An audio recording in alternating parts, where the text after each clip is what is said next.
Good afternoon. I'd like to call the meeting to order. The City of Belleville acknowledges we are meeting today on the traditional territory of many nations. We recognize and honor the historic relationships of the Indigenous peoples to this land and acknowledge our shared obligation to respect, honor, sustain these lands and the natural resources contained within. We recognize all First Nation, Métis, and Inuit who call Belleville their home and support the need for cultivating a strong relationship with them. We look forward to fostering a path towards reconciliation and show respect for the Indigenous peoples who first lived and currently live on this land where we now all reside together. Please remain standing for a moment of reflection from our clerk. May we be worthy custodians of all that has been entrusted to us. Help us to be concerned only for what will promote good government. May we bring to our council chambers minds that think and hearts that feel, always having respect for others, so that we may serve the people of our city in a helpful manner and for the good of all. Please be seated.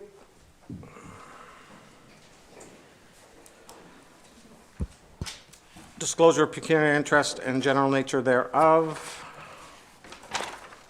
Seeing none, I need a motion for the approval of meeting held on March 9th, 26 and a special council meeting on March 16th, 26 be approved. Moved by Councillor Thompson, seconded by Councillor Knight Miller. Discussion, all in favor, carried. Deputation, Watson Association's Development Charge Background Study Council Information Session. I believe somebody from Watson's here for our presentation. I'm sorry, we don't have your name in the agenda, so you could just introduce yourself. No problem. Good afternoon, everyone. My name is Peter Simcisco. I'm one of the managing partners at Watson and Associates Economists. And as you might be aware, the city is currently in the process of undertaking a development charges background study. Our firm, again, Watson and Associates, has been retained by the city to assist with that work. The work has been progressing very well. We are getting very close to the point where we will be able to start sharing some of the draft findings in terms of the calculated development charge rates, how that compares to the rates that are currently in effect, and to start talking about some policy matters.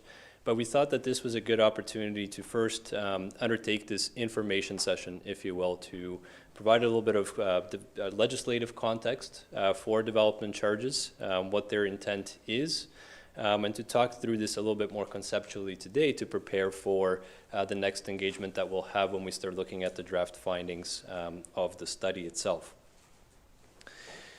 So firstly, what are development charges? Development charges are a discretionary tool that's available to municipalities to help recover the capital investments that need to be made into infrastructure expansion or upgrades as a community grows. Development charges are based on the growth pace for growth principle, which is intended to ensure that the existing taxpayers and ratepayers are not burdened with those costs of infrastructure upgrades or expansion that need to take place as there's development within the community.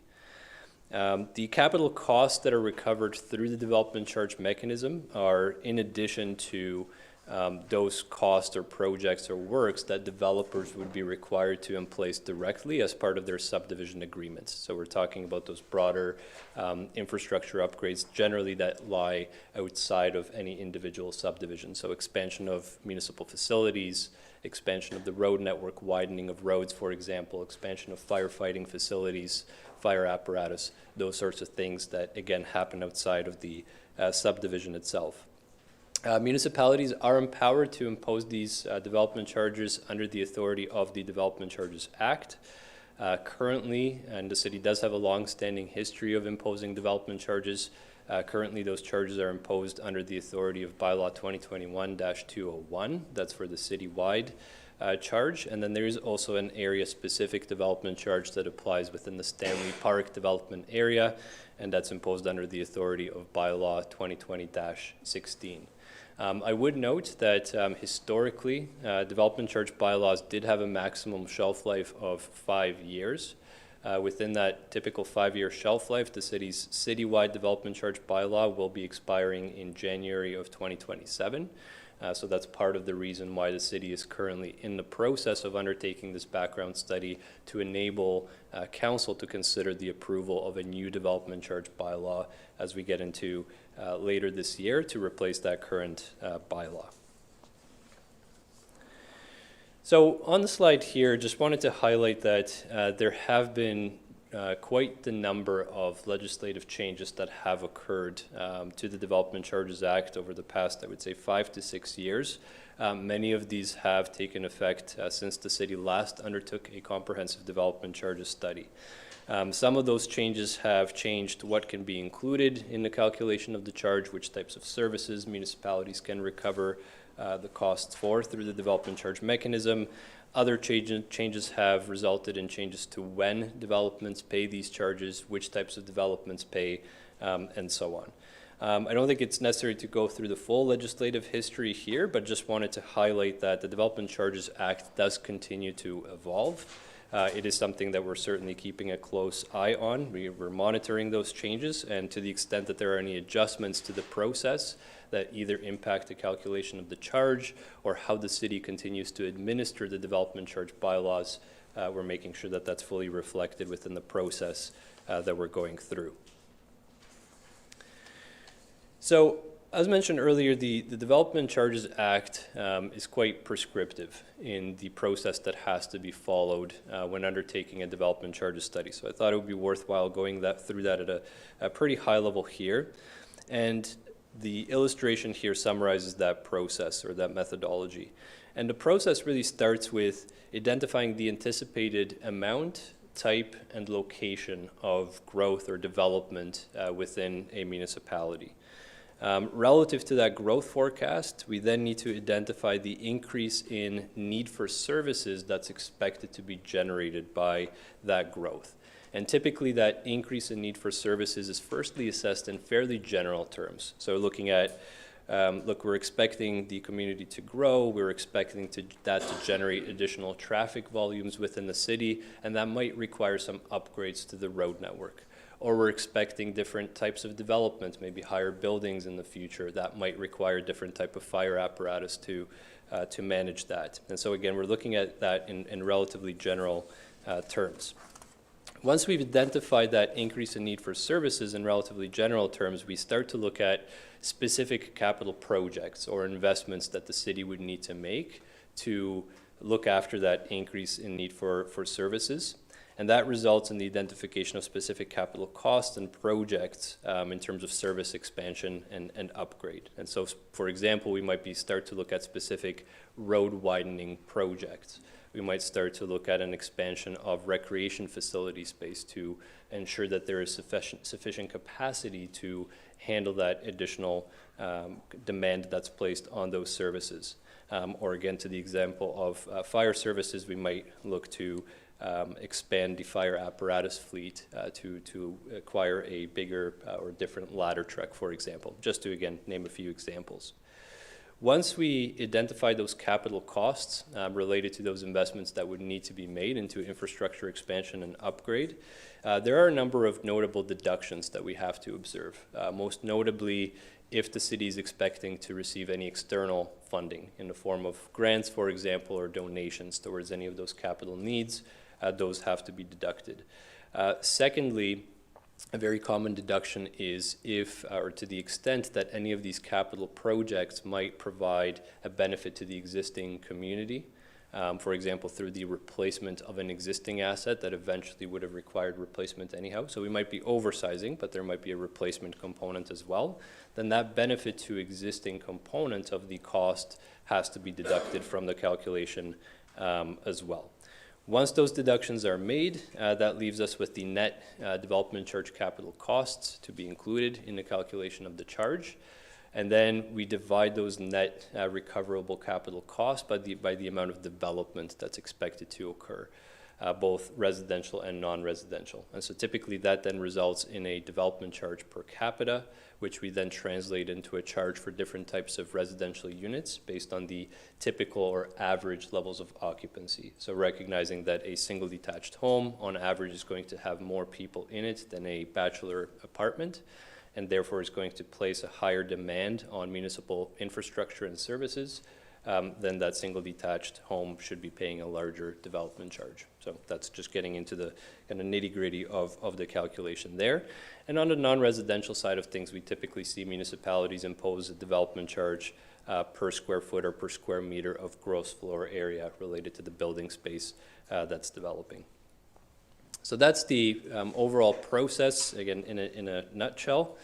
What we have on slide 5 here is the comprehensive list of services that are eligible for inclusion in a development charge, as set out by the Development Charges Act.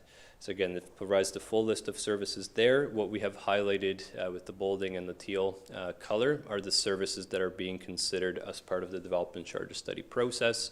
Those include water and wastewater services within the city's serviced areas, services related to a highway, that's all your roads and related infrastructure and associated kind of public works aspects such as snow plows and things like that. We have the transit service, policing services, fire protection, ambulance, library, parks and recreation. So these are all services that have been included within the assessment historically, although currently there is no development charge for transit and library service, I believe. But they have all these services have been assessed in the past, and we're reassessing them again through this process. So having looked at the list of services that are eligible for inclusion, just wanted to highlight on the slide here what's actually defined as an eligible capital cost as defined within the Development Charges Act. So again, generally what we can include in a development charge is limited to capital. There are a few exceptions to that. I'll speak to that shortly. But generally, the capital cost that can be included relates to either constructing or improving, expanding facilities or buildings that the city has. It can also relate to purchasing fleet and equipment. So that's the rolling stock and equipment item. As well as if there are leases of these capital assets, then the capital component of a lease can be included as well. While I said again, the majority of the cost will be capital in nature, municipalities are allowed to include circulation materials for libraries within the calculation of a development charge as well, even though that tends to be considered a operating item in many cases. And then also the costs associated with undertaking studies related to these services, including the cost of the development charges study itself can be recovered through the development charge, as well as various master plans, for example, servicing studies that really inform where those infrastructure upgrades or expansions will need to take place as the community grows. So the cost of those related studies can be recovered through the development charge as well. And then last but not least, to the extent that the city might need to borrow money to pay for any of these capital expansions, the interest paid on money borrowed can be included within the calculation of the charge as well. So having gone through the list on the left, which are the eligible capital costs, what we have summarized on the top right are some notable exclusions.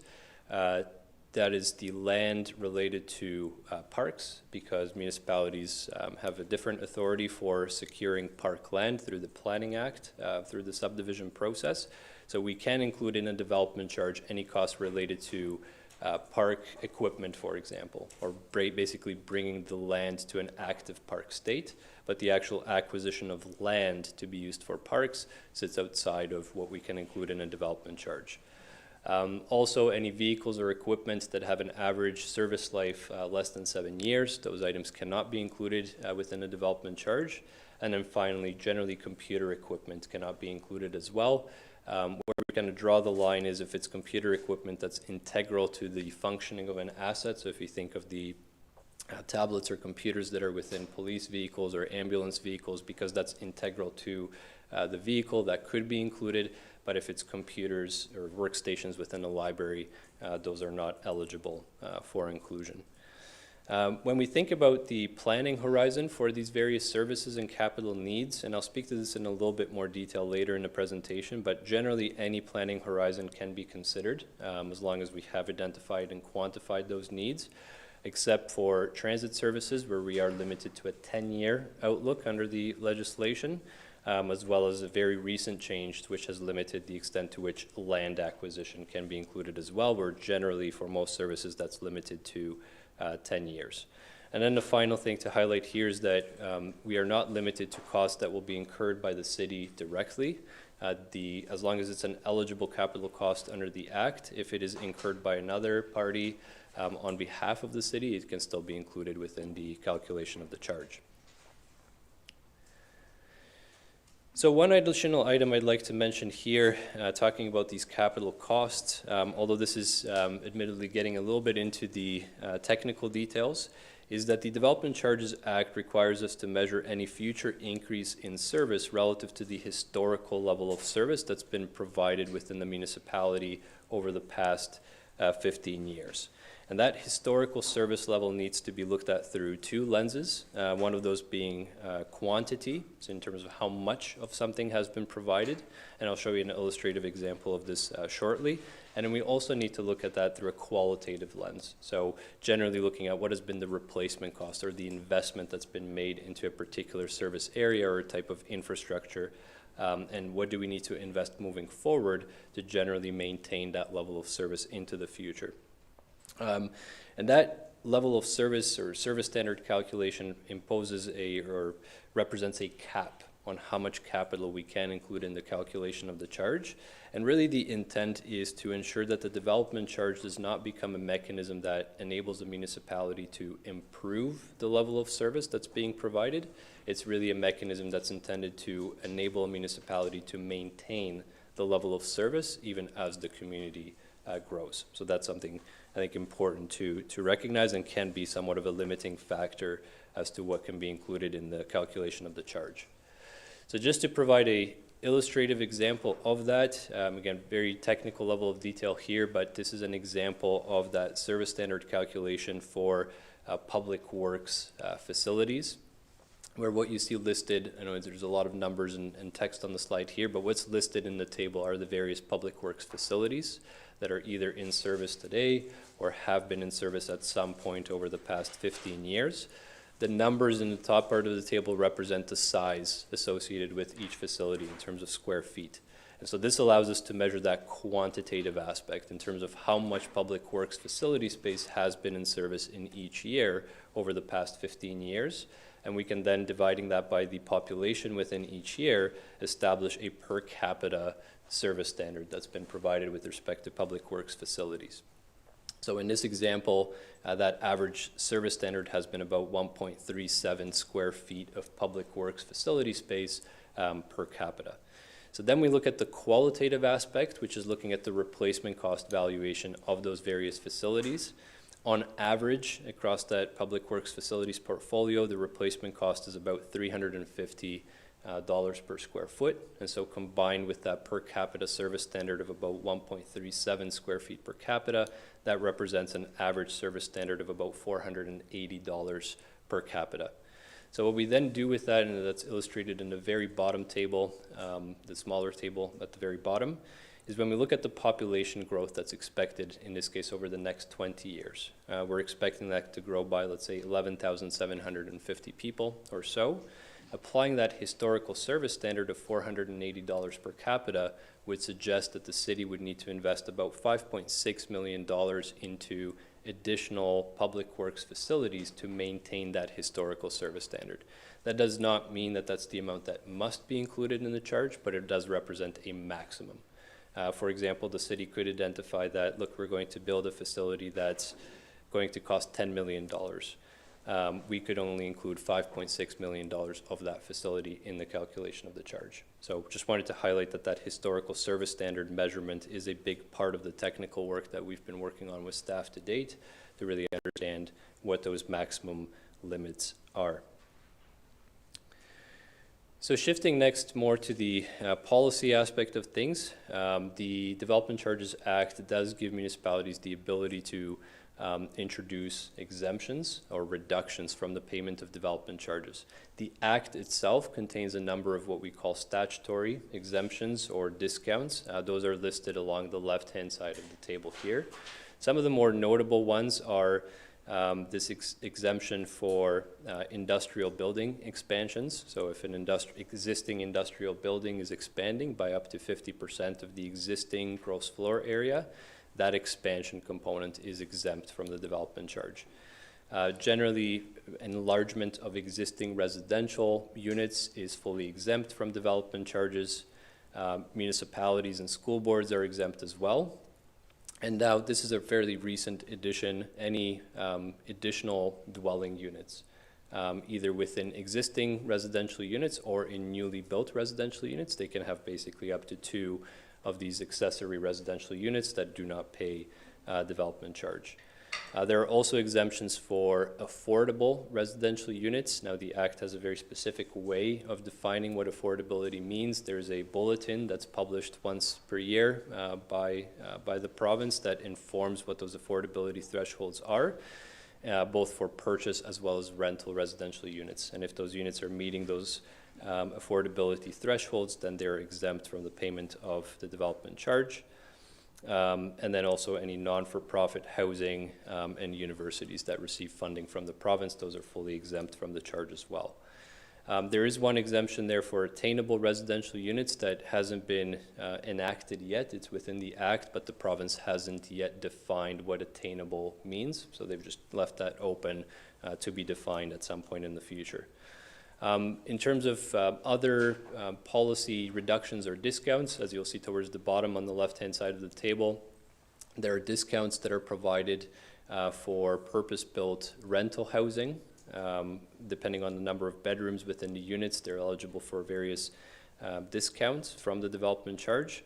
And then what has also been introduced is the shift in when a development charge pays, or when a development rather pays a development charge. We've seen that shift from building permit issuance to occupancy for residential developments to help with the cash flow of those developments, and then also for any developments that proceed through certain types of planning applications, such as a zoning bylaw amendment or a site plan. They have their development charge rates frozen at the rates that were in effect when that planning application was submitted to the city, even though the building permit issuance and therefore the payment of development charges may not happen until sometime in the future. So in addition to those statutory exemptions and discounts, again, municipalities do have the ability to introduce additional exemptions into their development charge bylaws as well. What we have listed on the right-hand side are the discretionary exemption policies that the city currently has within the development charge bylaw. Those exemptions include private schools, places of worship, hospitals, non-residential farm buildings, and then non-residential development other than industrial in the Belleville downtown improvement area. There are also a number of discounts, which you see under the other heading as well, in terms of 50% discount for residential development in the central business district, 50% discount for affordable apartments outside the central business district. And then also very noteworthy here is that aside from these discounts and exemptions that are explicitly within the development charge bylaw, when council approved that bylaw back in 2020 or 2021, the rates that were approved for non-residential development were approved at a rate that was about 37% of the full calculated rate. So there's effectively a discount already built into the base rates that are within that bylaw. And so one thing that's important to recognize with exemptions is that the Development Charges Act is very specific in saying that any revenue shortfall that results from these exemption policies cannot be made up by increasing the charges on other types of development. So effectively, any of that revenue shortfall resulting from exemptions or discounts has to be recovered from non-development charge sources, such as the tax rates or water wastewater rates, as the case may be. What we wanted to highlight here is that since the city's current municipal-wide development charge bylaw came into effect, when we look at how much that exemption or revenue loss has resulted as a result of the exemption policies, it's sitting at just under $50 million. So that includes both the non-residential rate discount that I mentioned earlier. So again, the city's current non-residential rates are at a level that's about 37% of the full calculated rates that the city was could have potentially imposed back in 2020. So that's resulted in about $29 million of revenue shortfall. There are those other discretionary policies that we looked at on the previous slides. The revenue shortfall related to those amounts to about $13.3 million. And then the non-discretionary exemption policies and reductions have resulted in another $7.5 million of that $50 million total. So quite a large and significant amount of revenue loss that's resulted from those exemption policies. And again, where that money has to then come from is either the tax levy or water wastewater rate revenues. So with that policy piece behind us, I just want to touch on, at a high level, the growth forecast that we are looking at as we have gotten to a point where the draft growth forecast has been prepared. So in terms of the residential forecast, I would note that the current estimated population for the city is just over 59,000 people. I think what's interesting, and as illustrated with the dashed line towards the bottom, is that at the time that the last development charges study was undertaken, we were expecting that population to grow to about 56,700 people by 2032. So the city is already at a higher population than what was projected to 2032 at the time of the last study. We are currently expecting that population to go to about 72,500 by 2051. So that's a total increase of about 22% over the current population, or an annualized rate of growth of about 0.8%. So quite a bit more growth that's expected now than what was expected within the context of the last development charges study.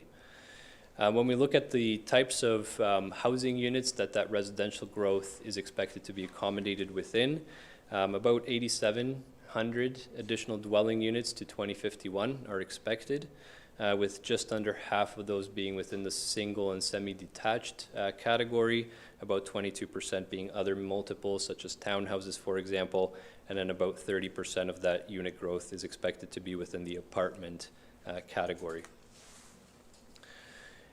And then switching the page here to the non-residential side of things, when we look at employment, the employment forecast and non-residential growth forecast considers a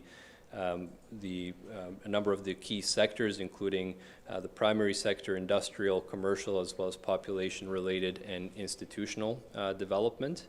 When we look at the current estimated employment within the city, there are about 30,700 or so jobs. That excludes work from home and no fixed place of work employment, mainly because there's no trigger there for a development charge by virtue of not having a kind of built form associated with it, and generally that employment is already captured within the residential forecast anyway. So again, excluding the work at home and no fixed place of work, about 30,700 jobs within the city today, and we're expecting that to grow to approximately 34,050 by 2051. So that's a total increase of about 11%.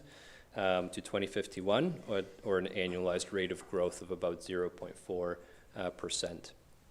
What we then also need to understand is how we expect that employment growth to translate into additional non-residential building space, as that's generally what development charges are applied against.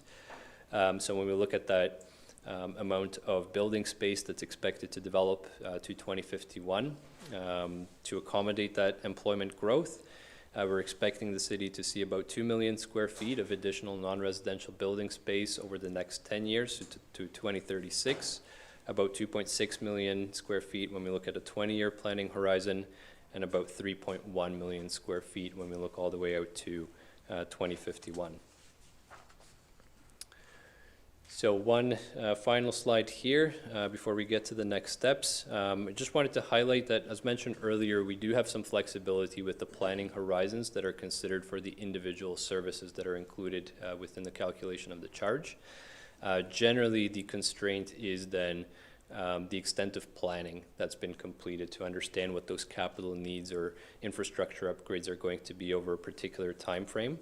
I'm actually going to go from the bottom of the table here. When we look at water, wastewater services, those are generally planned for over a very long time horizon. The city does have the infrastructure phasing strategy as an example that looked at that growth over a longer term.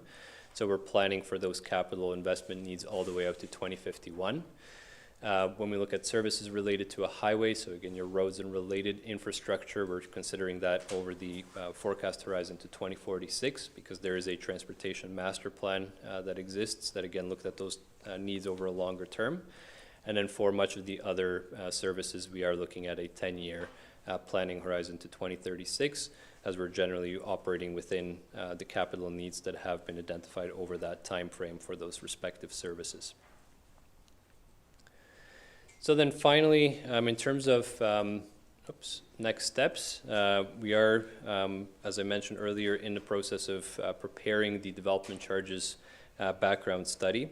That background study needs to be published or made available publicly at least 60 days prior to council considering approval of a new development charge bylaw. So that's a important kind of time constraint that we're operating with. Between the publishing of the development charge background study and council considering approval of a new development charge bylaw, we do need to hold at least one statutory public meeting to hear from the public on the matter. And then once council approves a new development charge bylaw, that is susceptible to appeal to the Ontario Land Tribunal for a period of 40 days. I did want to highlight that we are outside of that statutory public process undertaking what I would say quite extensive consultations with the development industry as well. That is something that's been part of the process in prior development charge studies as well, particularly with the residential or home builders associations. That's certainly been expanded to include the non-residential development industry this time around as well. In fact, we have already completed one round of consultations with them, kind of sharing the basics of the growth forecast, as that's an important foundation on which the development charges study is built. And then we are expecting to consult with them again once we have the draft findings of the study ready before the study is formally published. But as we start to look at the numbers, the dollars and cents, and where the rates are landing, we're going to have a comprehensive discussion with the development industry around those as well. So that covers off what I was hoping to cover, but I'm certainly happy to answer any questions council might have. Okay, questions for Deputation Councilor Enright Miller? Thank you, Your Worship, through you. Thank you very much for the report. It's a lot of moving parts. If we can go back to the development charge exemption slide, the one that's showing the 49.4 million, that's an alarming figure. Can you give us some context what period that figure covers? And the other slide showing the rebates that we're giving, or the discounts, the 50% and the 37.5%, is that normal? Is that a normal percentage for a municipality? Are we in the pocket for rebates? Can you kind of elaborate on that for us a bit? Thank you. Yes, certainly. So in terms of the time frame that this dollar figure covers, it's since the current development charge bylaw has been in effect. So that would be since January 2021, I think. 22, sorry. So since January 2022. So it's over the life of the bylaw to the end of 2025, basically. In terms of the discounts, I think when we look at exemption and discount policies, they do vary quite a bit. There are some very common ones. I would say that the exemptions you see at the top of the slide here are all very common. In terms of the discounts, I think those tend to be a little bit more unique. Something that we are doing as part of the development charges study is doing a policy scan to inform what other, particularly surrounding area municipalities might be doing. So that we can have an informed discussion around whether it makes sense for city to align with some of those policies or to have different ones. So it is something we're preparing, and I may be able to speak to in a little bit more detail as to what others are doing in the surrounding area when we get to the next stage. Okay, thank you. Any other questions? Councillor Carr? Yeah, thank you, Mayor. Interestingly enough, there's an opinion piece in the Globe and Mail. It says young adults can't afford homes to raise families, and city governments are at fault, and it's talking about development charges. And I know there's a heavy lobby towards municipalities where the problem as to why development isn't occurring and it costs so much. But I want to just ask, in terms of growth paying for growth, are you seeing across municipalities the increase in capital costs when it comes to producing that growth, so putting in the infrastructure for that growth? Are you seeing the capital costs increasing for municipalities to expand and grow? So just to make sure I understand the question, whether the capital costs that municipalities face, Yes. whether those have been increasing? Yes. Definitely, and I think we've seen that through, as municipalities have prepared their asset management plans, as they continue to update their development charge studies, we've definitely seen that capital cost escalation has been far beyond just general inflation, in particular over the past 3 to 4 years. So it's safe to say that similar to, say, the residential building sector, who's faced increased construction and material costs, municipalities are facing those same inflated costs when it comes to putting in water and sewer and other growth-related infrastructure. I think that's fair to say, certainly. And then when you're calculating the development charge, obviously you're factoring in the growth and those projections, but at the same time is you're also factoring in what those actual capital costs are then to come up with that equation. Is that correct? We are looking at, in terms of the calculations, they are typically done in present day dollars, unless we have a very good indication that the city will need to borrow for certain capital expenditures. The interest costs are included, but generally the calculation is done in present day dollars. So we're not guessing what the future inflation rate might be. Right. I would note that there is a mechanism that allows municipalities to index or adjust the rates annually, or sometimes even more frequently, to kind of keep pace with inflationary pressures. There's a prescribed index under the act that municipalities have to use, but that's intended to help keep pace with inflationary pressures. Okay, I have one last question. Thank you, Mayor. Regarding your last slide in terms of the process, what do you envision in terms of actual a timeline in meeting those different milestones? I think we'll know a little bit better over the next, I would say, week or two. We're getting very close. Didn't want to present a timeline here until we have it fully fleshed out, but certainly something we'd be happy to follow up on after we get to the end of next week. Okay, that's great. Thank you. Councillor Thompson?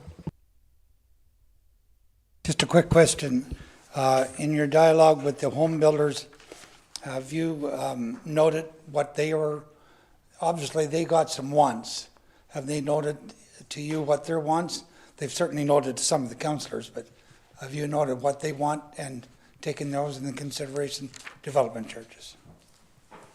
Yes, I think to date, those wants have been to be consulted.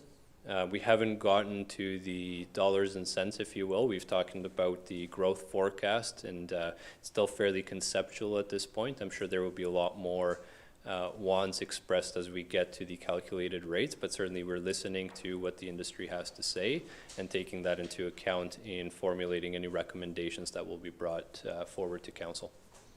Thank you. Motion to receive, moved by Councillor Chatton, second by Councillor Brown. All in favor? Carried. Thank you for an excellent presentation.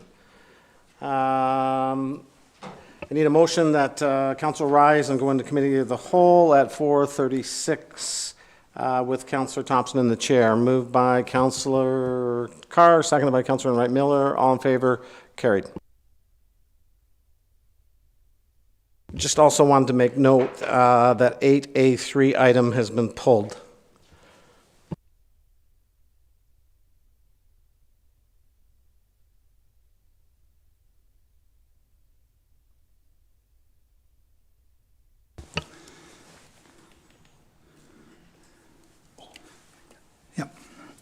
The agenda shall include under reports items that warrant individual attention for council.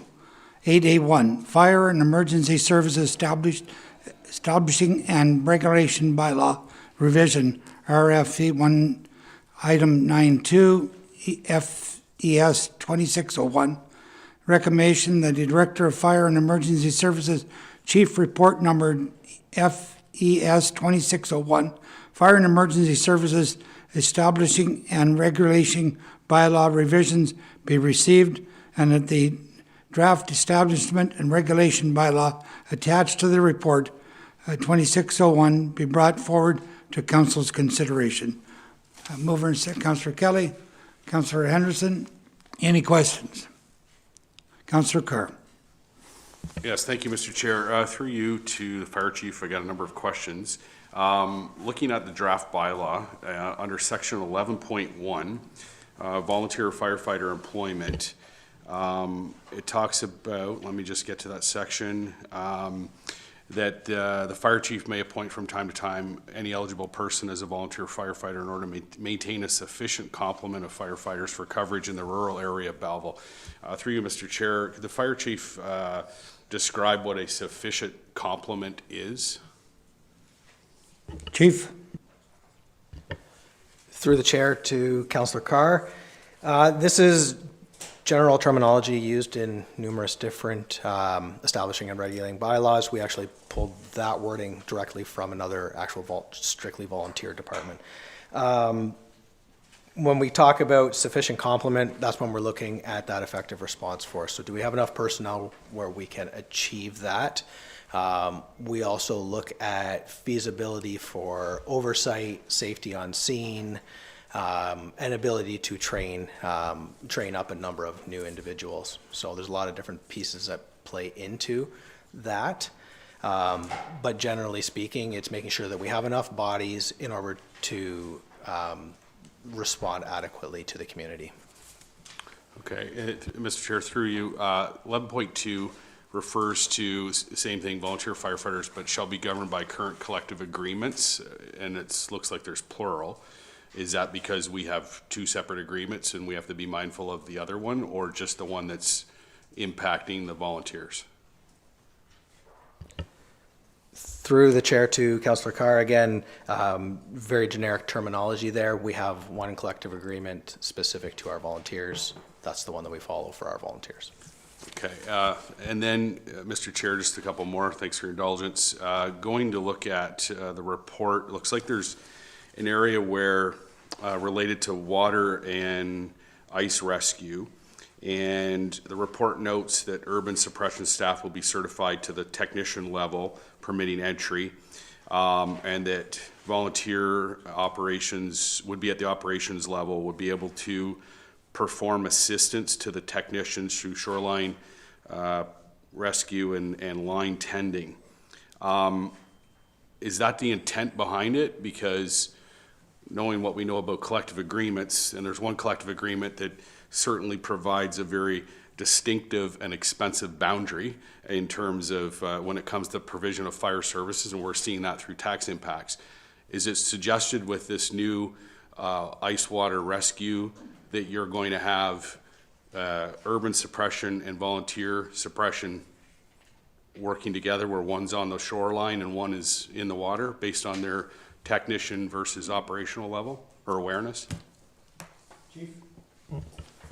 Through the chair to Councillor Carr. So response areas are broken down into urban and rural. So within the urban area, there's adequate staffing 24/7 to achieve ice and water rescue.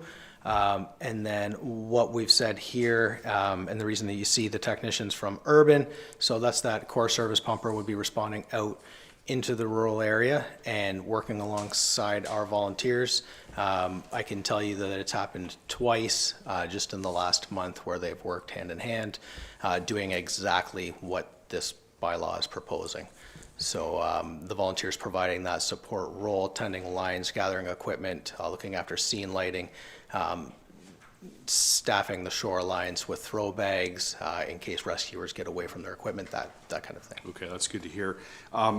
Mr. Chair, another question I have is in relation to the ice water rescue program, and there's costing attached to the spreadsheet, and there's operating costs, and it notes that under operating costs, overtime requirements are required to maintain minimum shift complements. And through you, Mr. Chair, my question to the fire chief, is it normal operating practice to incur overtime when completing training requirements? Or is this unique? Chief? Through the chair to Councillor Carr, this is our version of achieving training and certification at a feasible cost. So normally what would happen, and what has happened in the past for all of the courses that we train in, we would send people away. They would go to the training tower in Trenton, they would go to Gravenhurst when the fire college existed, or other regional centers across the province. That pulls staff out of their role and sends them away. And if it affects minimum staffing, then there's backfilling that takes place. So the reason that you see that here is that we are in the planning process, and it'll be the first time we ever run a program like this where we intend to train our full-time staff on shift. Where the overtime comes into play will be when it comes time to do the final evaluations. So there is a day of practical and written testing, and we cannot have the firefighters on shift pulled away in the middle of that testing. This is provincial certification. There's requirements there. So that is why we're looking at a pattern where we'll train half of the crews at a time. And so we're looking at doing 9 at a time. And on test day, it would require us for a day shift only to bring in an additional 4 to meet that minimum staffing requirement. So far more feasible on the budget line for the 4 for overtime than to send 78 away. That's good. Thank you. And my last question, Mr. Chair, is in reference to Schedule A of the draft bylaw, which is basically the organizational chart for fire and emergency services. And what stands out here is that pretty much every position has a number attached to it, except for the number of volunteer firefighters. And again, that kind of goes back to my earlier question about an adequate complement, or how it's described, or sufficient complement. And I know the number fluctuates based on recruitment efforts, retention efforts, but is there ultimately an ideal number that, because the same could be said for your full-time firefighters, you could have a retirement or something that would change that 62 firefighters, but ultimately that's the number that you want to have in your organization. Is there not a number that we should be looking at and having as kind of that expectation when it comes to the volunteer component? Chief? Through the chair to Councillor Carr. So within the volunteer industry, it is difficult, as you mentioned. It does fluctuate. So one of the challenges is locking down that number. And then once we get into collective agreements, if we drop down, we're running a competition. If we drop down, we're running a competition. And there's a lot of investment in time and training volunteers. So we try to bring them on in groups so that we can run a recruit program to maximize time of staff and for efficiencies. So as far as labeling a number and locking it into the bylaw, that would be at council's discretion to do that. The number that we have right now, so we right now are fluctuating between, I think we're at 42 right now, but you know, that 42, 45 number, that seems to be a good sweet spot where we have enough people to respond adequately. It's manageable for the supervisory staff within the stations. That kind of seems to be a good number that we're able to manage right now. Thank you. Thank you, Mr. Chair. Any other questions? Councillor? Thank you, Chair. A question on the establishing bylaw incremental impacts. I'd just like to confirm, are these costs over and above what has already been articulated through the Fire Master Plan? Chief? Through the chair to Councillor Brown, I would have to look back at the master plan on exact dollar figures. I'll have to come back to you on that. Okay. And the reason for my question, I'm just trying to establish is, over the course of time, it reflects a tax impact, but it's for about just under 203,500. So I'm just trying to determine if that would be a projected new expense in terms of the overall city, and that may be a question for our finance director rather than our fire chief. Chief, you want to get back to Councillor Brown or Mr. Ferguson? Through the chair to Councillor Brown, those costs would be incremental, as you're aware, each budget cycle as well. We would bring forward incremental costs to council for approval, so this wouldn't be a pre-approval of costs, but it would be looked at as incremental. I think the fire chief was looking within his budget as well for seeing whether costs would be accommodatable according for the existing training budget. So identifying current priorities, whether that would be absorbed. But again, right now they've been identified as incremental, and they would be brought forward at each budget cycle. Any other questions? Any other questions? All in favor? That's carried. Thank you.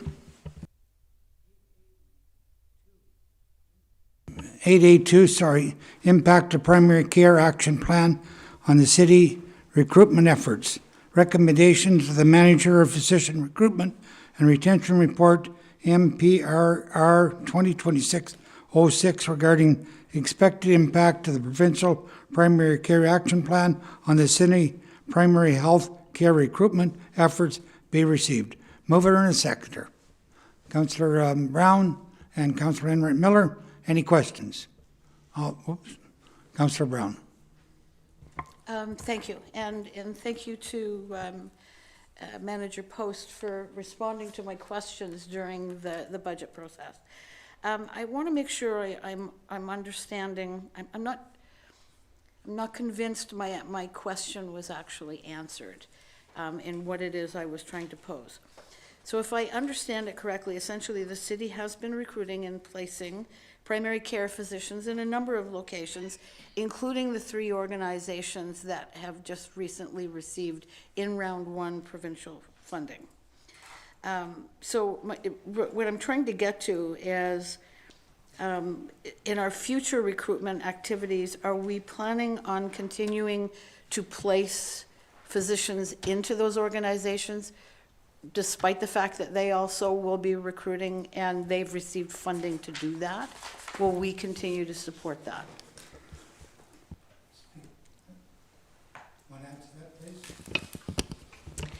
Through the chair to Councillor Brown.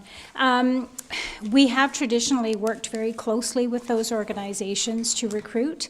We often offer those positions as options to recruits that we are considering, but this is a new situation for us. There hasn't previously been additional funding in any of these organizations. So the short answer is, if we had a recruit that was interested in one of those positions, we would bring it back to council to decide whether council wants to provide the incentive if the physician is getting an incentive at the clinic they plan to work at.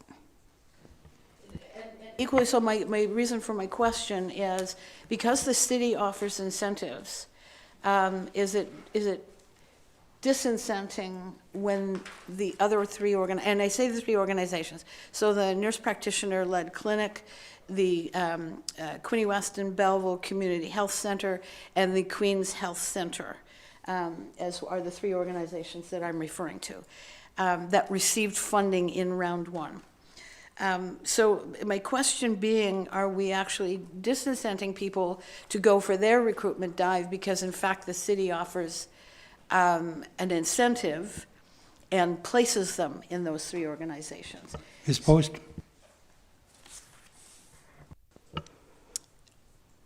I'm not sure I understand the question, Councillor Brown. Forgive me. So let me try. So the city of Belleville is recruiting physicians whom we have been placing in those organizations. And we do so as a city as an incentive, the $150,000 over the course of 5-6 years. Whereas these organizations now have received provincial funding, they are also recruiting, but they are not offering incentives. So the question being, are we actually playing against each other? Because why would you go and work for them if you can come through the city contract and get an incentive of $150,000? Ms. Post. Through the chair to Councillor Brown. I think that will be something council will have to decide. If there is a physician that we're looking to recruit that decides that they want to work for the CHC, council will decide whether the incentive is available to them or not, and then it would be the physician's choice. We have in the past provided the incentive to physicians at the CHC and through the Queen's Family Health Organization and the nurse practitioner-led clinic. So, but at that time there were not additional incentives. So my final question, thank you, Chair. Could I interpret your last statement meaning that we potentially could continue to recruit physicians, but not for those 3 organizations? I know that sounds like we're being uncooperative, and that's not my intent, but more so if they're already receiving provincial funding, should our focus be on recruiting physicians that can go into other organizations and therefore not be perceived as is being competitive?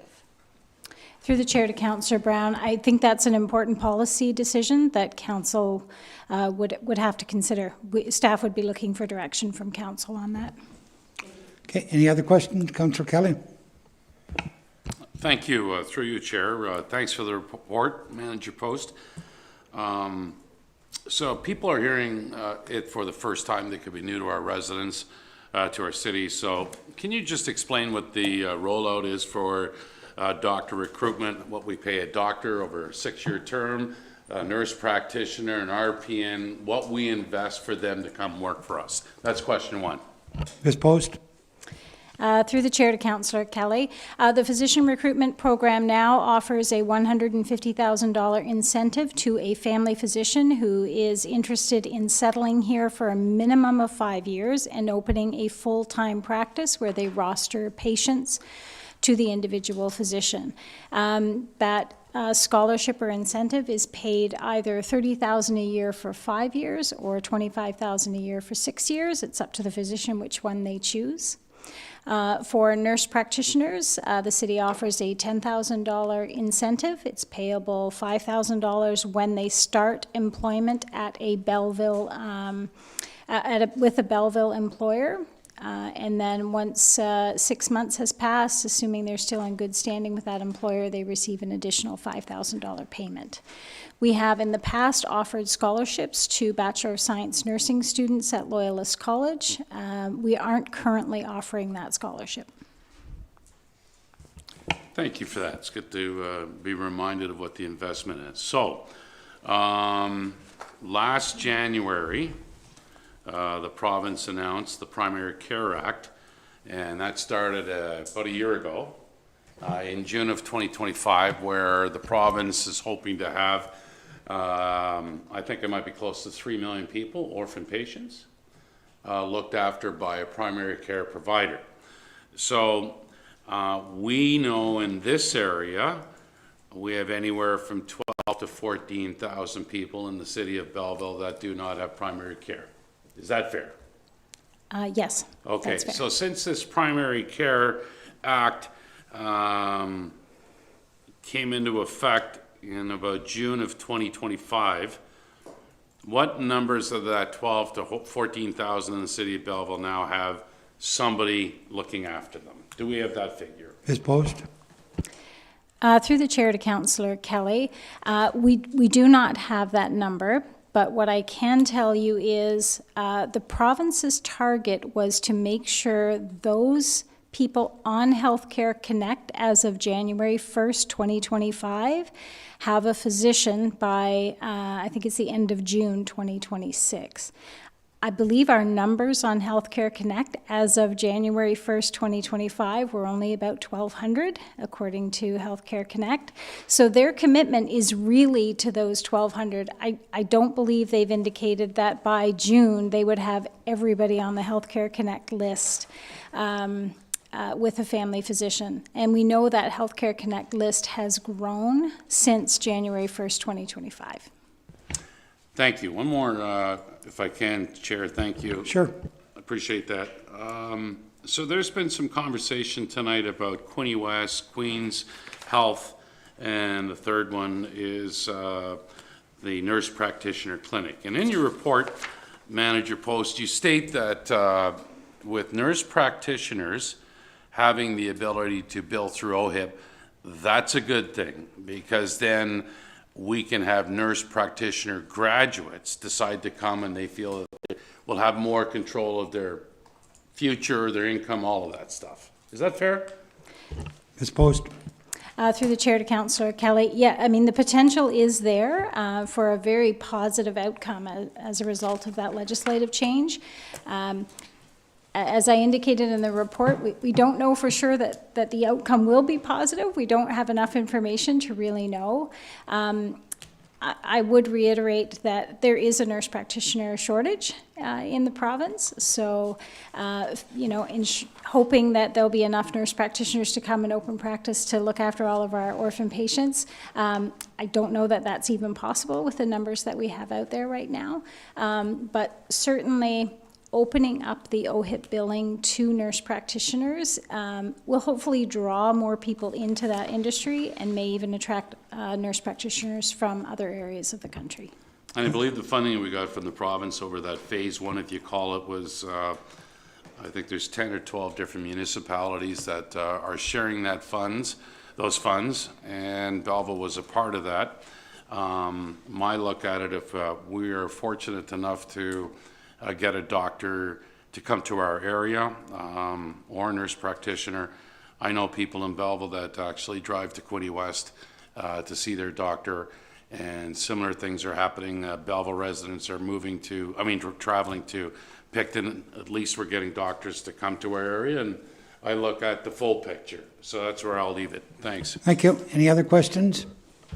Councillor Carr? Thank you, Mr. Chair. No questions. Just want to comment on the report and just some of the conversation, debate that's been had. It's important to point out too that municipalities didn't get any funding. It was organizations within the region who did, under again on the Ontario Health Teams, Hastings, Prince Edward. There are some unknowns about nurse practitioners and OHIP billing. In fact, the deadline's not going to be met. Ironically enough, it was the provincial minister of health who petitioned the federal government to change the Federal Health Act to close this loophole, because nurse practitioners were actually billing patients, if you will, with their credit card or however they would like to pay, that type of method in a true private system. And so in order for it to be publicly funded, they asked for this change at the federal level. The federal government complied. They amended the Health Act to then include this. The province now has not followed through with the policy in order to implement OHIP billing for nurse practitioners. So that is one impediment where the province has not met that standard that they should have and actually lobbied for, which is frustrating. The other part too, and the report refers to the fact that there is a shortage of nurse practitioners. They're being used in hospitals, nursing homes, et cetera, which then impact the ability to have primary care. And I've said this before, and I know we've got a report coming and looking at the agreements that we provide, but the city's doing a disservice when we're signing up a nurse practitioner. So it looks good in terms of we recruited somebody, but we've recruited them for the purpose of going to BGH. That's not primary health care, that's secondary care. And it doesn't help because it doesn't help, as Councillor Kelly points out, the fact that we have so many residents that are orphaned. Well, when we recruit a nurse practitioner and we say, okay, yeah, go ahead and work at BGH, that's not helping our numbers at all. So even our program's not actually giving good service in terms of primary health care. So that's why I think we need to look at making those adjustments. The other side of it too is there's a little bit of unknowns in terms of, the number of patients truly at the end of the day, how many are orphaned, physicians, are they coming, are they growing? So there's a lot of variables. Well, of course there is, because we're a municipality and that healthcare and that data is not something that we are really involved in. So I got to hand it to Manager Post for being creative to find ways to do it. But it's not like we have a direct line to the Ministry of Health to be able to have those communications to say, hey, can you give us A, B, and C details so that we can then fund a program here? Because the province will probably look at us and say, what? You want it to do what? You're asking to download what? So it's not our lane. So we're trying to work within it. The other thing that is pointed out is there's a little bit of, I guess, unknowns as to where we are in terms of the future. But if you go online, and they have the primary action plan, which they introduced in 2025. And yes, there's a segment of the population on Healthcare Connect that will be connected by June of 2026. But ultimately, their plan is working towards everybody connected to primary care by 2029. The other side of it is they have a one-year progress update that's actually showing the numbers. And again, Ministry of Health is going to have these data figures for the province and for the government to report on, because that's their jurisdictional responsibility. So they've invested over 110 million, and believe me, I don't sit here and blow horns at what the province does. They trip and fall all the time. But here, 110 million in 2024 to create 78 new and expanded primary health teams, They're increasing spaces for medical doctors. In the 2025 budget, they put in $160 million over 3 years to expand the Learn and Stay grant for physicians, and on it goes. So there's a progress. And then, if we want to look ahead, in Budget 2026, that isn't even released yet, but the Ministry of Health has actually come out and said, look, this is where we're at. This is where we've got in terms of numbers. They're saying that they've reduced Healthcare Connect by 87%. Again, they're looking at, they've got to pick a point in time and say this is what we want to achieve. But now that Healthcare Connect is actually seeing movement and people are talking and we're promoting it and other organizations are promoting it, well, guess what? That number's starting to grow again. So that's a good barometer for them to then turn around. But they're actually going to throw in another $3.4 billion towards primary care, including teaching clinics, supporting primary care teams. I do know of health teams in the Hastings Prince Edward that have actively recruited and rostered patients. And as you heard from the health team here, they've also said it. So it is occurring. They are recruiting, they are filling positions, and they're doing it with provincial tax dollars, which is ultimately what we want. So the province, I think, is making headway. Probably not as quick as we all want it, but at least we see some headway. And the good part is we got a roundtable coming up very shortly with our MPPs. We can ask some very pointed questions on some numbers and maybe get some actual numbers that could help Manager Post make sure that we are honing in to where we need to be and we're not tripping over into provincial jurisdiction. Thank you, Mr. Chair. Any other questions? All in favor? That's carried. Consent items. Council may adopt consent items by one motion, but prior to consideration of such motion, members may request that the specific items be removed from consideration under motion, and council shall consider such items individually. And we got 1, 2, 3, 4, and 5. Councillor Kelly. No, it's not here on this one. No, so it's all good. Thanks. Councillor Brown.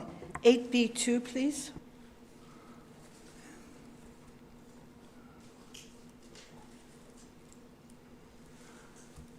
Chatton. Councillor Chatton, sorry. No, thank you, Chair. Councillor Henderson. No, thank you. Councillor Sue. No, thank you. Councillor Enright Miller. No, thank you, Chair. Councillor Carr. No, thank you. No, Your thank you. Worship. So we got a motion to receive 8B1, 3, 4, and 5. Mover and a seconder, Councillor Mayor and Councillor Chatton. And all in favor? And 8B2, City of Belleville Grant Committee Policy Update. Recommendation that council approve the amendment to the grant policy dated March 2026 as outlined in the Coordinator's Revenue and Customer Service Report Number CRCS 2026-02, City of Belleville Grant Committee Policy Update to align with the amendment agreement authorized by the bylaw number 2026-023 to the Finance, Accounting, and Service Agreement between the City of Belleville and the Bay of Quinte Regional Marketing Board. We'll move her in the sector. Councillor Brown, we need a seconder for that. Councillor Chatton, Councillor Brown. Thank you, Chair. I have 3 questions. The first being, what precautions have been included to prevent nonprofits from being forced out by for-profits? So, for instance, if we have a rib fest that's run here by a nonprofit group, there's also a number of for-profit rib fests that run throughout the province of Ontario. If that for-profit business came in and requested a tourism Stream 2 grant, what precaution do we have that that big event won't force out or disenfranchise the NPO that may run a smaller event? Who's going to take that question? Director Ferguson? Through the chair to Councillor Brown. For this particular, and the direction that was provided is exclusive to this stream for 2026. We will be through the first intake of the tourism grant, which is all not-for-profit charitable focused, and the second intake will include both reviews for the not-for-profit stream as well as the for-profit stream 2 that's being recommended. We have established some background and requirements for Bay of Quinte Regional Marketing Board.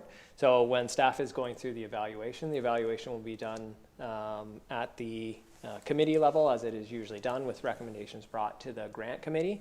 We'll be reviewing through the initial stream 1 first to make sure we understand the allocations and the breakdown that will be recommended, with the residual stream 2, looking for the same criteria that's established and that's in place for the policy with the limitations that are identified. So working through those recommendations in step should provide some parameters to ensure that they're not disadvantaged. Which really segues to my next question, which is, I appreciate we're trying to work around the legislation that prevents bonusing. So we are making the decisions, we are looking at making recommendations from the grant committee and then handing that over to the Bay of Quinte Regional Marketing Board for the final decision and the disbursement of funds. What prevents the Bay of Quinte, and no disrespect for my colleagues over at the Regional Marketing Board, I've worked very closely with them, I think they're doing great work, but what prevents their board from changing the recommendations from grant committees here? It's not unforeseeable that we have a staff recommendation that comes to us, and as council, sometimes we accept it, sometimes we change it, and sometimes we defeat it in its entirety. What's preventing the Bay of Quinte Regional Marketing Board from taking that same kind of action on the tourism stream? Director Ferguson? Through the chair to Councillor Brown, some of those updates through the bylaw agreement with Bay of Quinte Regional Marketing Board are implementing those exact things. The recommendations are coming through from us, and the agreement will predicate and require them to do that. It would be a breach of the agreement if they chose to do so. And it almost sounds like this was choreographed, trust me, it wasn't, but it segues into my next question, which is the amending agreement that was covered under 2026-023. Will that amending agreement be coming to council for debate and approval before it is signed off with the Bay of Quinte Regional Marketing Board? Director Ferguson? Through the chair to Councillor Brown, yes, we could bring that back through the bylaw. The bylaw went through the previous council meeting, but that could be made available and brought back to council. Any other questions? All in favor? That's carried.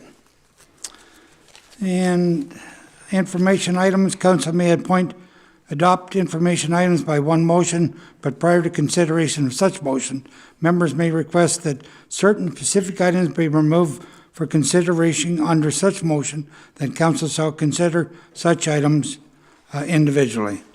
Your worship? No, thank you. Councillor Carr? I'm going to pull 8C2A and 8C2B.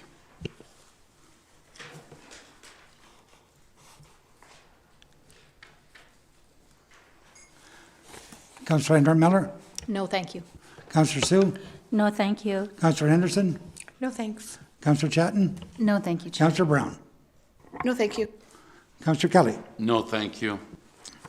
So we have to do each one individually. So Prince Edward County Resolution number 202.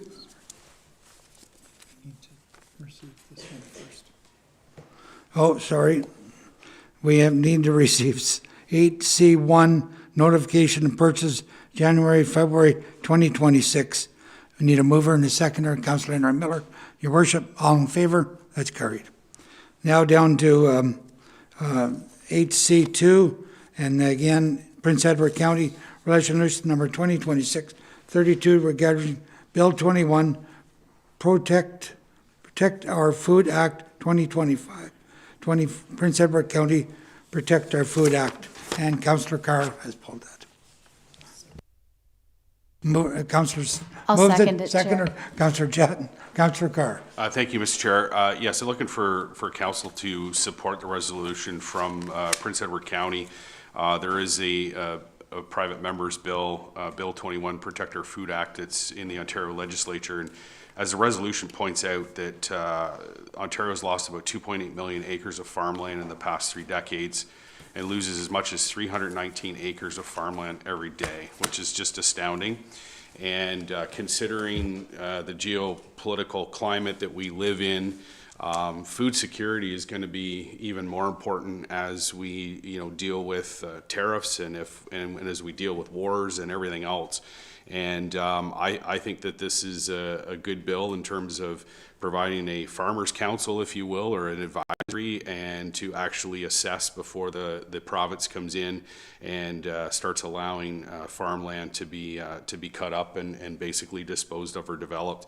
And so I'd ask that we support this, and also by supporting it, send a letter out to our 2 MPPs. Obviously, MPP Alsop was copied on this one from the county, but MPP Breezy needs to be brought in on this, considering that for the city of Belleville, the majority of the farmland is certainly within his riding, and certainly something to support. Any other comments on? All in favor? That's carried. 8C2, Township of Perry, Resolution Number 2026-078 regarding reduced rate distribution for library material, Township of Perry reduction rate distribution library resources, moved by Councillor Carr, seconded by Councillor Henderson. Councillor Carr. Thank you, Mr. Chair, and I know you have chaired the library board for many years, know that library loan services are critical, and for the longest time, libraries had reduced rates through Canada Post, and we all know that Canada Post certainly has some business aspects that they have to clean up, but unfortunately with that now is they've removed those reductions for libraries in terms of interlibrary loan, and those do prove to be important from time to time as we're moving resources from library to library and also on returns. And so to me is you're limiting information. As much as there's lots on the internet, there are all kinds of different materials that still need to be shipped out for a variety of reasons. And so it serves our community well, it serves others. So I'd like for council to support this and send it off to our MPs as well as the minister responsible for Canada Post, that Crown Corporation, and throw support behind it. Any other comments?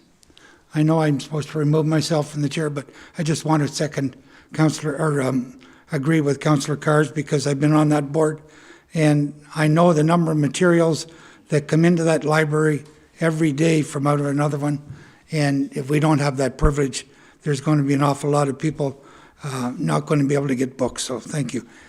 No other comments? All in favor? That's carried. Items of interest. Rise and report that Council of the Whole now rise and report to Council at 5:18. Mover and a seconder, Councillor Chatton, Councillor Sue, all in favor? That's carried. Thank you very much, folks. Thank you, Councillor Thompson. I need a motion for bylaws number 2026-031, 32, 33, 34 be read and passed. Moved by Councillor Chatton, Councillor Wright-Miller. Discussion, Councillor Carr. Thank you, Mayor. Bylaw 2026-032, the establish and regulate for fire and emergency services. I'd like to make a motion to amend Schedule A, which is the organizational chart, and to include 45 volunteer firefighters in the organizational chart. If I can get a seconder, I'll speak to it very briefly. Seconded by Councillor Brown. Floor is yours. Yeah, thank you. So as it says in Section 11 of the bylaw, to ensure the chief has a sufficient complement, the fire chief has indicated that 45 is a good number. I think it's important that we signify that we have an actual targeted number, and obviously we know that fluctuates just like any other organizational chart, but it just closes that up and makes it complete, and I'd like a recorded vote on that amendment, please. Okay, anybody else on this? I just have a question, I guess, for the chief. Do you see a problem presented with this amendment, Chief? To the mayor. One of the challenges that I do foresee is exactly like the councillor mentioned. So when we drop below, what does that threshold look like when we have to start recruiting again and hiring more? It also pertains back to collective bargaining. So right now we don't have language in the collective agreement tied to staffing, and I don't want to get too far involved with that because we are negotiating. I guess really the biggest piece is just what happens when we drop below that threshold. So as I mentioned, we're at 42 right now. It took us a long time to get there, and we want to make sure we're hiring for quality, not quantity. Okay, thank you. Councillor Carr? Yeah, since you opened the question, and I agree, but that wouldn't be any different with anything else that we do on an organization. We're going to have fluctuation, and we're going to have to then fill those needs. But I think it's important for council today, tomorrow, and next term to have an understanding of what that complement is. Really and truly, it was during some of the, well, two master plan studies, and particularly the last one, where the consultant was quite clear is that we had data absences, so reporting, and I know the chief's been doing an excellent job in ensuring that data is there. And the same thing goes with recruitment. Our recruitment numbers were way down, and I don't think anybody around this council table knew how low our volunteer numbers were. We should have an idea of what that complement should be, because then obviously, yes, there's budget impacts and everything else, and I don't expect, like any other position in the organization, if it becomes empty tomorrow, we don't just fill it with a warm body, we fill it with a qualified person. That should be right from the very bottom of the org chart to the top. So to me, it's not committing us to anything, but it's certainly putting a target there, no different than what we would expect on the other side. I think it would just ensure that we know and council's aware of what we should be having as a reasonable complement, and not get surprised when all of a sudden a consultant comes in and says, your numbers are real low, you haven't been recruiting, and you've got big gaps in your service, and that's how we're hearing about it. So to me, it's just putting a target there, but it's not certainly handcuffing the fire chief or any staff in terms of what hiring needs to be done. It's just literally setting that complement there that we think as a council, and the chief was very clear, Mayor, when he said that at the end of the day, when I asked the question, he said it's up to council to decide. And so that's why the question is being posed here, and the amendment is being posed here, is because we should determine that that's sufficient complement. The fire chief says 45 is a good number. We should set that standard, put it in, and then operationally that can be figured out. Okay, call the vote then. Councillor Enright So Miller? the vote is on the amendment. Yes. Yeah. Councillor Enright Miller?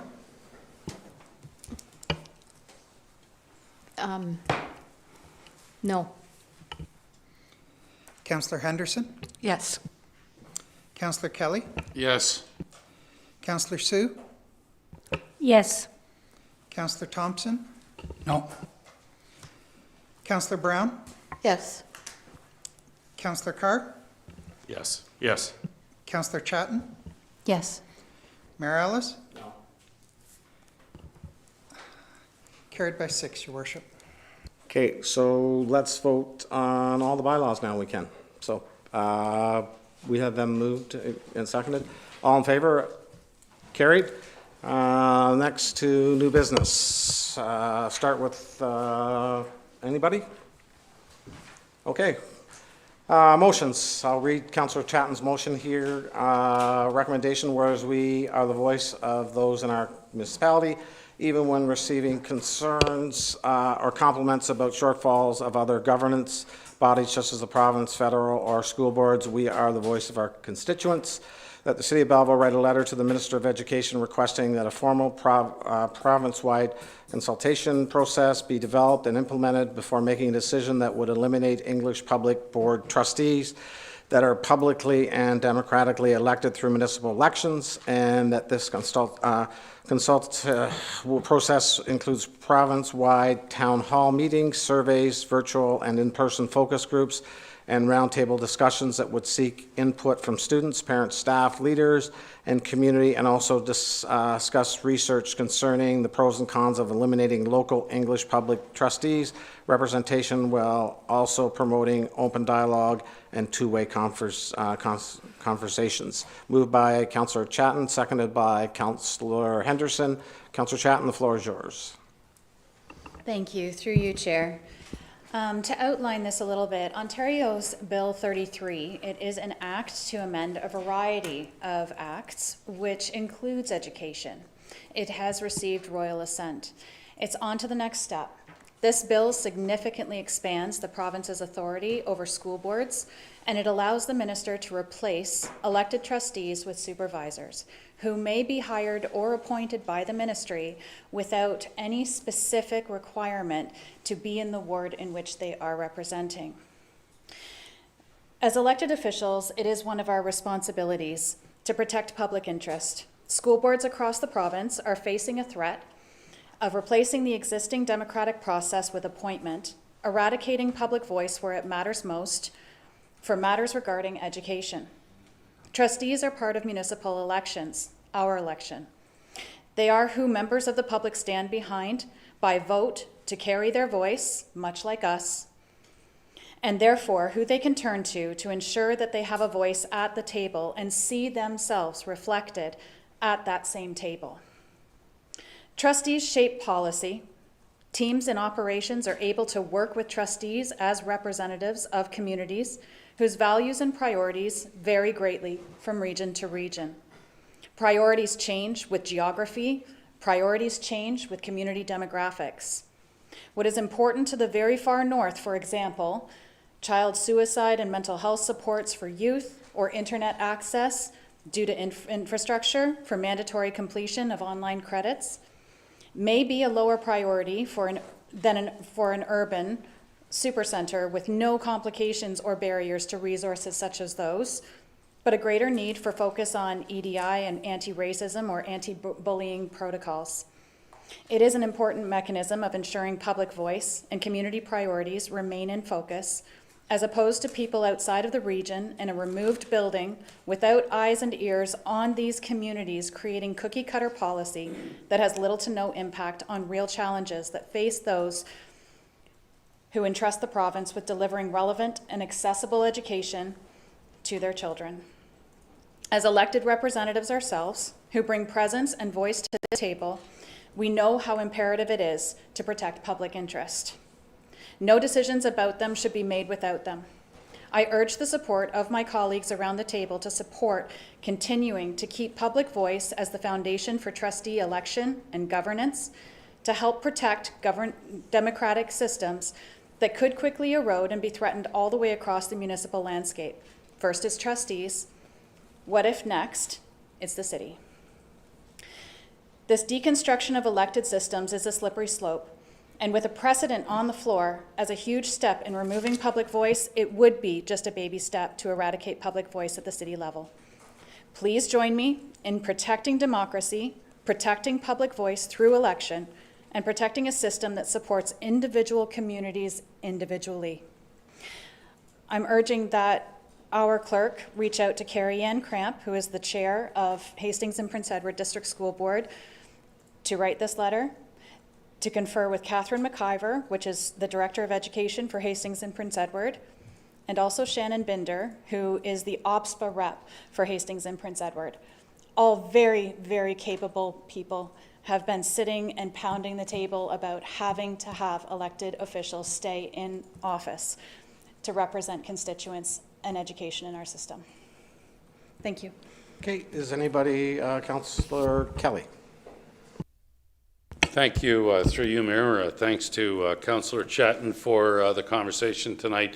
Currently in the landscape, 8 school boards in the province of Ontario have been taken over by the provincial government. There's 72 school boards in Ontario. That gives you an idea. 8, most in the GTA. And the government has taken over those school boards for poor management, if you can believe that. So, as a former trustee, and you're a former trustee with the Hastings Prince Edward Public School Board, I was with the Algonquin Lakeshore Catholic School Board, and I know how closely you work with families and the school community. I would just suggest for the recommendation that we also reach out to the Algonquin Lakeshore Catholic School Board and get them to champion this letter off to the province, if you're okay with that. Thank you. Just in response, perhaps maybe not champion it, but definitely work with us to have the city's voice behind this. There are municipalities across the province who have already written letters in support. It is very obvious that pressures from other officials have made incredible change at critical times. And if we are all banding together with other municipally elected officials, we stand to make a great change to where the direction and trajectory is headed. Okay, prior call the vote, Councillor Brown.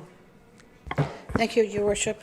I certainly understand the issue that we're faced with, and I would not support the legislation that the province is putting forward, but I do have difficulty with the motion the way it's been presented here to us. It is suggesting that we articulate what needs to be done by the province in terms of what they must do and how they should do it, and under the direction of people who are involved with the school board. Our position, my understanding is that we should either support or oppose the legislation as it is written and offer reasons for doing so, but we cannot be, as a municipality, prescriptive in how it should be conducted by the province. It's an operational matter that would be looked after by the bureaucrats. So unfortunately, I can't support the motion the way it's written, but I definitely would support being in opposition to the legislation that is currently being put forward. Thank you. Could I ask for a recorded vote, please? Thank you. Oh, did you have a comment, Councillor Carr? Okay, Councillor Carr. Thank you, Mayor.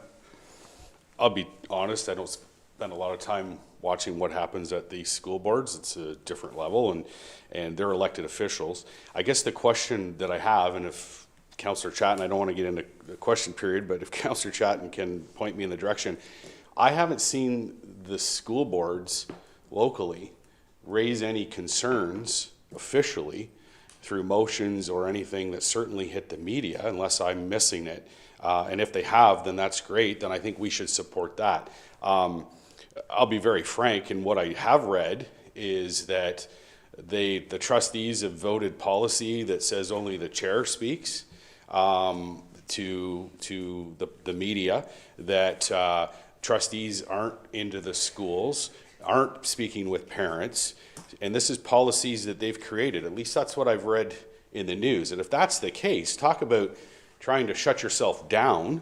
I do know that Trustee Parsons seems to be the one who speaks quite boldly, and certainly he has the experience and the pedigree to do so. But quite frankly, I'm not hearing much advocacy or even opposition, at least coming out in the public in terms of where the school boards sit.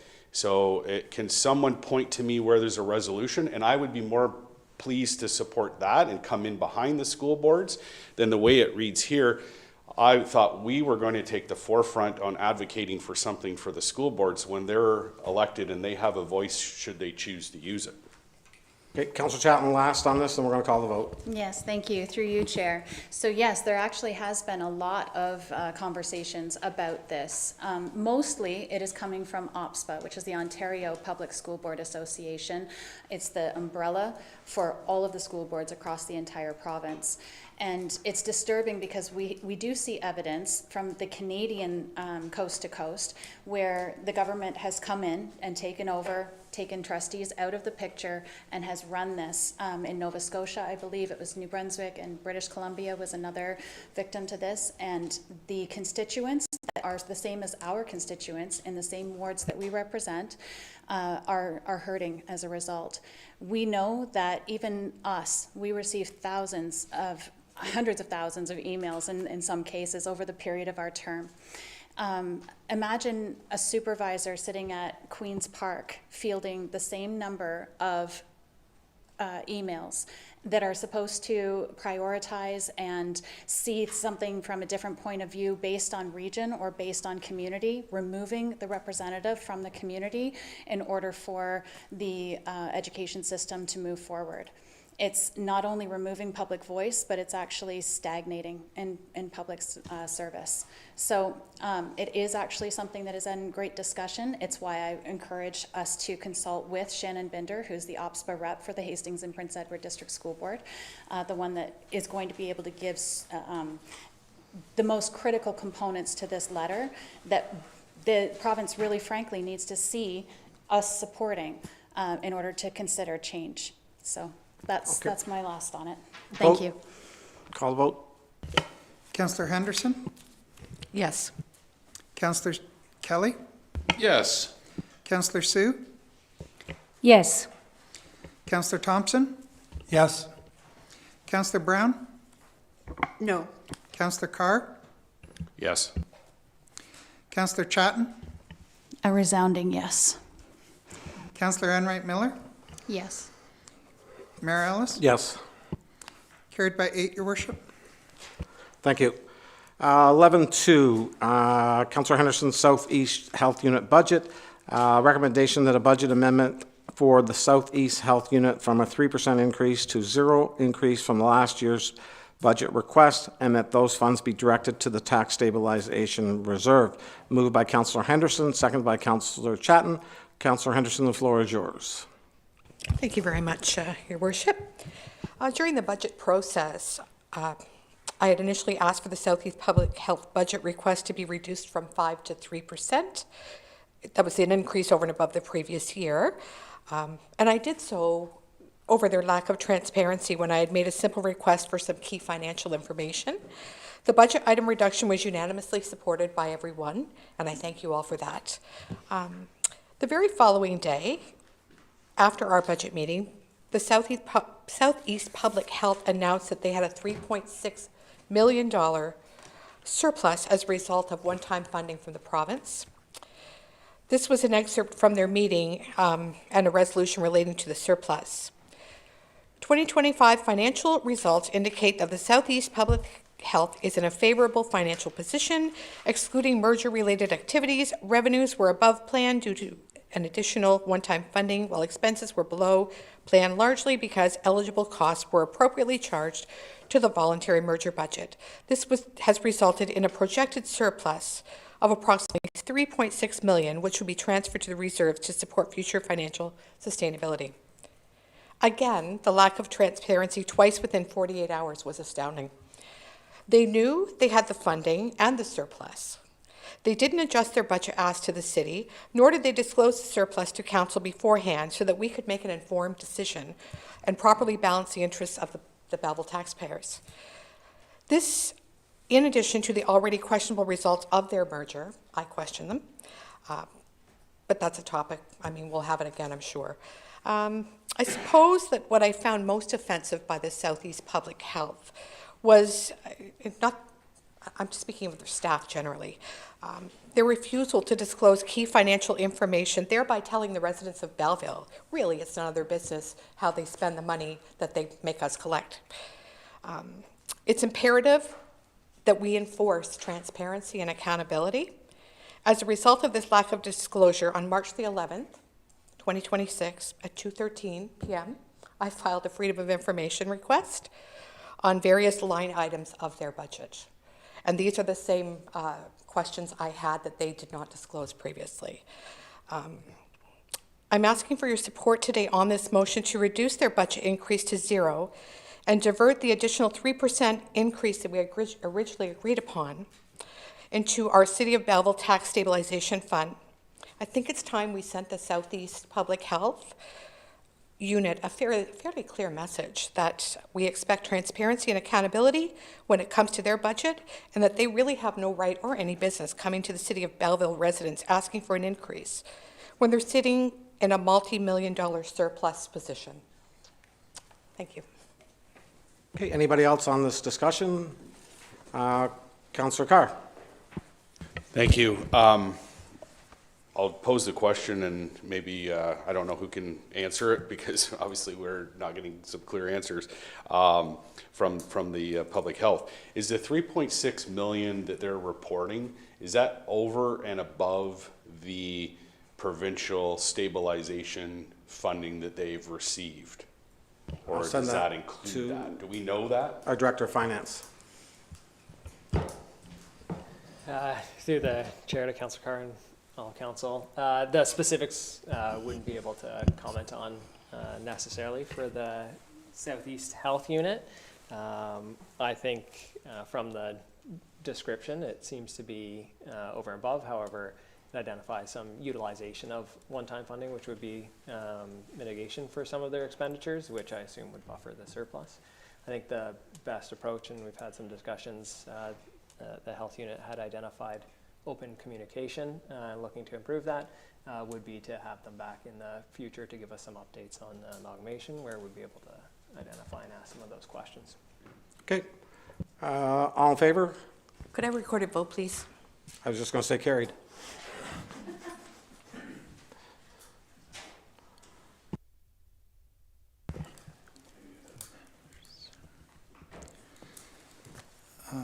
Councillor Kelly. No. Councillor Sue. Yes. Councillor Thompson.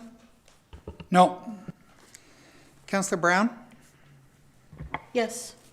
Councillor Carr. Yes. Councillor Chatton. Yes. Councillor Enright Miller. Yes. Councillor Henderson. Yes. Mayor Ellis. Yes. Carried by 7, Your Worship. Okay, thank you. Notice of motions. Announcements, starting down Councillor Thompson's side. I'm seeing none. Any announcements? Councillor Kelly.